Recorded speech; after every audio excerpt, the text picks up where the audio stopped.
Hello guys, നമ്മളിന്ന് ഇവിടെ അടുത്തുള്ള ഒരു ഔട്ട്ലെറ്റിലേക്കാണ് പോകുന്നത്. ഈ ഔട്ട്ലെറ്റ് ആഷ്ഫോർഡ് കെൻഡിൽ, അതായത് ഇംഗ്ലണ്ടിലെ കുറച്ച് ഫേമസ് ആയിട്ടുള്ളതാണ്. അതേപോലെ കുറേ സ്ഥലത്ത് ഇവർക്ക് ഔട്ട്ലെറ്റുകളുണ്ട്. ഇവിടെ ഉള്ളത് ആഷ്ഫോർഡ് ഔട്ട്ലെറ്റാണ്. അവിടെ പോകുന്നതിന് മുന്നേ ഞാനൊരു ജസ്റ്റ് ഒരു ഇൻട്രൊഡക്ഷൻ തരാം. ഇവിടെ ഒത്തിരി ഷോപ്പുകളുണ്ട്, എല്ലാം ബ്രാൻഡഡ് ഷോപ്പുകളാണ്. പക്ഷെ നമ്മൾ ഒറിജിനൽ ബ്രാൻഡിലേക്ക് പോകുമ്പോൾ നല്ല റേറ്റ് ആയിരിക്കും. പക്ഷെ ഇവിടെ കുറച്ച് റേറ്റ് കുറവിനാണ് ബ്രാൻഡഡ് പ്രൊഡക്ട്സ് കിട്ടുക. അപ്പോൾ അങ്ങനെയുള്ള ഒരു ഔട്ട്ലെറ്റാണ് ഇവിടുന്ന്. ഞങ്ങളുടെ വീടിൻ്റെ അടുത്ത്, ഞങ്ങൾ താമസിക്കുന്നതിൻ്റെ തൊട്ടടുത്താണ്. അപ്പോൾ ഇവിടുന്ന് അത്ര ദൂരമില്ല, നടക്കാനുള്ള ദൂരമുള്ളൂ. അപ്പോൾ പോണ വഴിക്ക് നമുക്ക് കുറച്ച് കാശുകളും പിന്നെ ഔട്ട്ലെറ്റിലുള്ള ഡിസ്കൗണ്ടുകളും കാര്യങ്ങളൊക്കെ കാണാം.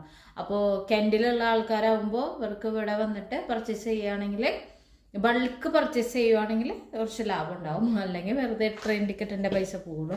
പക്ഷേ ബൾക്കായിട്ട് ബ്രാൻഡഡ് പ്രൊഡക്ട്സ് ഒക്കെ പർച്ചേസ് ചെയ്യണം അങ്ങനെയൊക്കെ തോട്ടുള്ള ആൾക്കാരാണെങ്കിൽ best to come to Ashford outlet.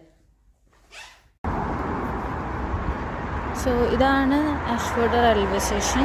ഇതിൻ്റെ സ്റ്റേഷനിൽ 2 എക്സിറ്റും എൻട്രൻസും ഉണ്ട്. ഇതിൽ സെക്കൻഡ് വണ്ണാണ് ഇത്. ഇൻ്റർനാഷണൽ സൈഡാണ്. ഇപ്പോൾ ഇൻ്റർനാഷണലിൽ വർക്ക് ചെയ്യാത്തത് കൊണ്ട് ഇതും ഓപ്പണാണ്.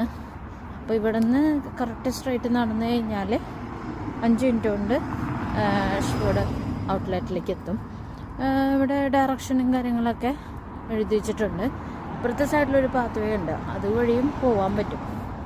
അപ്പോൾ ഞാനൊരു 5 മിനിറ്റ് നടന്നിട്ട് എത്തിയതിന് ശേഷം കണ്ടിന്യൂ ചെയ്യാം.